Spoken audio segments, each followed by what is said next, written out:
Today I'm gonna show you how I throw together a quick and easy floral wreath. This one I'm gonna do for Valentine's Day, but the stuff that I picked is also really good for like a spring wreath. I went with a little more neutral colors. So I'm gonna just show you real quick all the things that I'm gonna use, and then I'm gonna head upstairs and put it all together and record that so you can see. The first thing that we're going to need is a wreath base. I chose a grapevine wreath. This is what that looks like. I like these. They're very cheap. This one was like $5, and then I think I got it on sale on top of that. I got it at Hobby Lobby. They're very cheap, and they're super easy to use for stuff like this because you can just easily stick the floral pieces right into the grapevine, and it sticks in there pretty securely, and you don't have to glue anything in, you don't have to wire stuff in. You can if you want, if you're unsure about how steady it's going to be, or maybe you're going to put it outside on a front door and you're not sure how it's going to hold up in the weather. We have very windy weather here in Wyoming, but luckily our front door is pretty well shaded by the side of our garage, so stuff on the door isn't as in the wind, but something to think about if you are in a more heavy weather area. I also like these because they're aesthetically pleasing as is, which means you don't have to decorate the entire wreath. I often do these and I leave part of the wreath bare, showing, which is what I'll probably end up doing with this one. It's nice because then you don't have to worry about wrapping the whole wreath or covering it or doing a full wreath decoration. You can do something a little more asymmetrical where it's kind of heavy on one side. That's what I tend to do a lot of. Or you can do a full all the way around wreath. I'll try to find a picture to show up here. Those look very nice as well. I really like the look of those. I just haven't done one like that yet, but this one is probably going to be asymmetrical with just my floral stuff on one portion, and then the rest is going to be this nice bare grapevine. It's a nice rustic, natural, country, whatever you want to think look. I really like them. They are a bit messy, so keep that in mind both when you're making it, as well as where you're going to hang it, and storing it. Storing it, especially if it's somewhere where it might get, bumped into and jostled around quite a bit.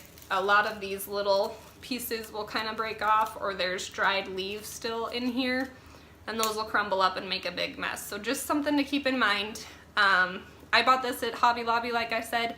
They gave me a huge wreath bag to take it home in, and that's probably what I'm going to store it in once it's all done, just so that it'll catch all those little pieces that fall off and I don't have to worry about that making a huge mess everywhere. So the wreath is your first and foremost. I chose grapevine. Feel free to play around with what you want. They have foam ones that are also nice because you can also just stick the floral stems straight into them, but then you do have to worry about covering the whole wreath either with your florals or with, a ribbon or cloth or something else. They also have wire ones, which are nice for certain projects. I've never used them for florals. I have done other stuff with them, like the ribbon ones where you make them all big and fluffy and loopy. I did a Halloween one like that I love. But for florals, it's harder because there's less frame that's actually there for you to attach stuff to, and I think it would be harder to fill the whole thing that way. Just my personal opinion. But this is what I'm going to work with today. And then I also got this huge stack of florals. I'm going to show them all to you. So I said this is a Valentine's wreath, but as you can see, these aren't super crazy red and pink colors. I don't like over-the-top Valentines. For me personally, that's just my design choice. I've never really liked the super red, super pink, fuchsia-y explosion that is usually Valentine's Day. Especially the reds, probably because in junior high My entire bedroom was, well, all 4 walls of my bedroom was bright red. Took me a long time to talk my parents into that, and then of course convince them to help me paint it or do most of the painting. It was actually inspired by a White Stripes ad, or like a spread in a Rolling Stone, I think, that I saw back then, and the whole room that they did their photo shoot in was all red and white. Every single thing in the room was red and white. Think like the Target sign logo exploded, and that's all the room was made up of, and I loved it. And so my room was red and white and black, and I think after living in that for a couple of years, I think that did it for me for red. That was quite enough red for me. So I went with much more soft, like purples and greens and some light pinks and whites. There's little bits of pink in here. And it's just a little more soft, a little more romantic, and a little more spring. Like I said, this is meant to be a Valentine's wreath, but would carry over very well into springtime. So yeah, I'm excited to get into these. So let me just show you one of these.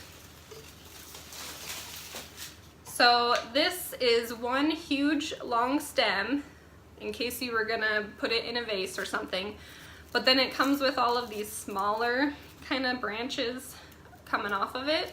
So you'll probably see during the video that I will probably cut some of these. Maybe not this one because it's not got a ton on it, but some of them do, and I tend to cut these because then one piece will turn into multiple pieces depending on where and how I cut.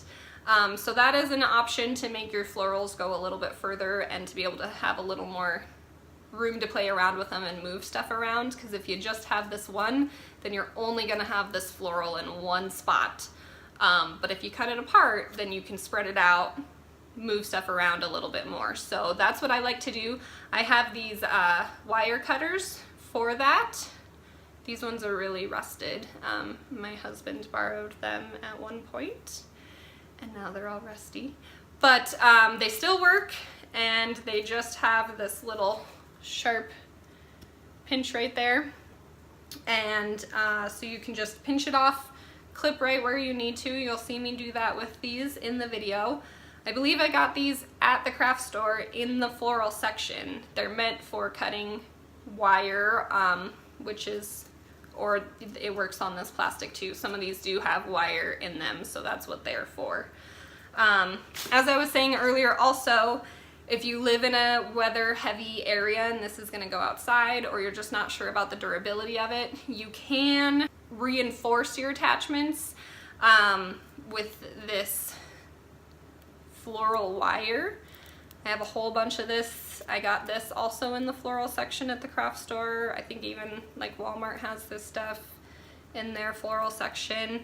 And you can just use that to just kind of wrap it around your pieces and then loop it through the wreath. Just keep in mind that this is very green on purpose, and the wreath that we're working with, or that I'm working with, is not green. So you'll still have to kind of hide this a little bit more. It's meant to kind of blend in to an all green area, but that's not what I'm working with, so just keep that in mind. And then I did get this little sign that says "Hello Love." Super cute. This is just nude. I haven't done anything with this. I debated painting it, but I kind of like the bare color of it.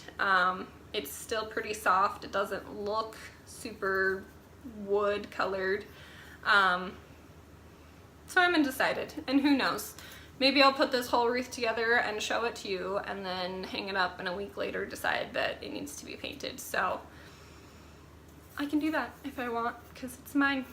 I'll probably end up taking this off, but that's okay. It just ties. I could easily untie or cut it.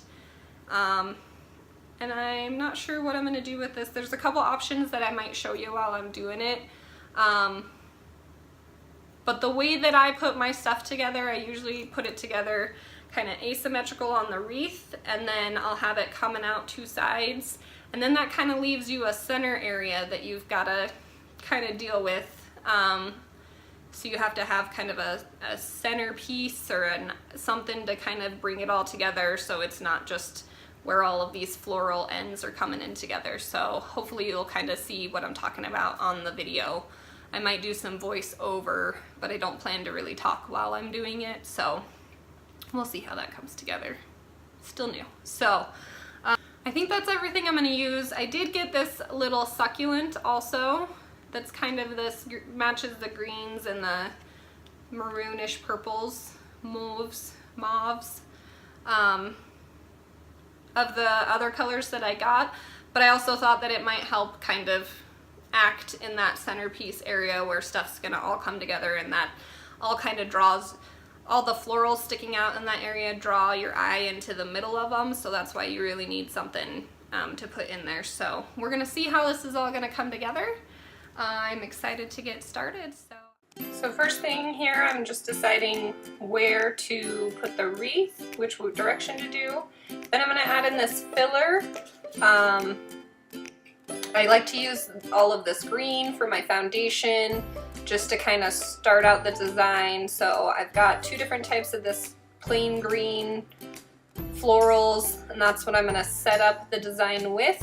I do, even though the wreath is asymmetrical with all the design on one end, I also do the design asymmetrically. So the top I'm going to do a little bit heavier and a little bit longer, just to kind of keep it a little more interesting so it's not so mirrored on both ends. So I'm just sticking those straight into the wreath. Then I move on to these purple branches. These branches are preserved and not faux. Does make them a little bit more expensive, but it's nice because they're already pre-separated and the branches are a lot easier to clip and trim, which was nice.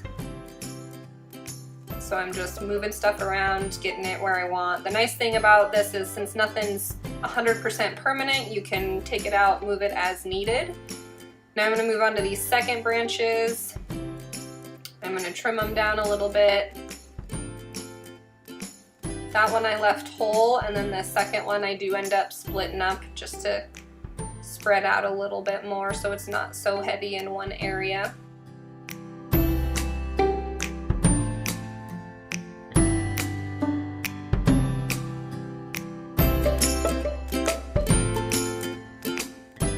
Now I've got these little white detail flowers. I tried clipping these ones and they ended up being just little bundles that were wrapped together with like a brown paper tape, which made it really easy to pull them apart and stick them in as needed.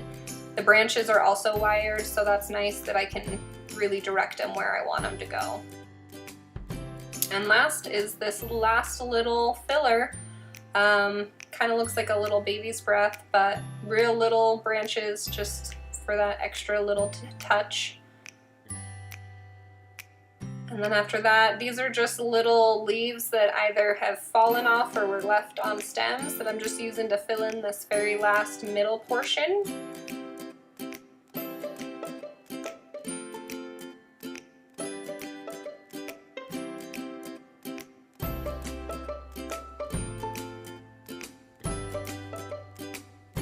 And now I'm just gonna decide how I want to fill that middle in or what I want to do with this sign. I have done ones, wreaths with a sign hung in the middle of them, and I like that, but I liked it better on the florals for this one.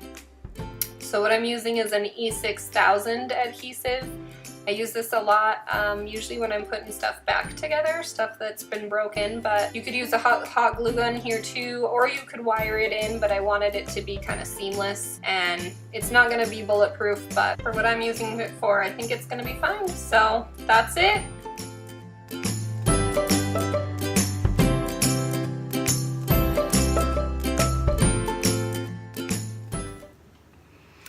Alright guys, well thanks for watching. I hope you enjoyed that video. I am very happy with the way that wreath turned out. I'm super excited to get it hung up tomorrow, try it in a couple different spots, and take some pictures for you. If you liked this video, you liked watching this wreath come together, and you want to see more, make sure you comment down below, click like, and definitely subscribe so you don't miss any more videos coming up. Thanks for watching, guys.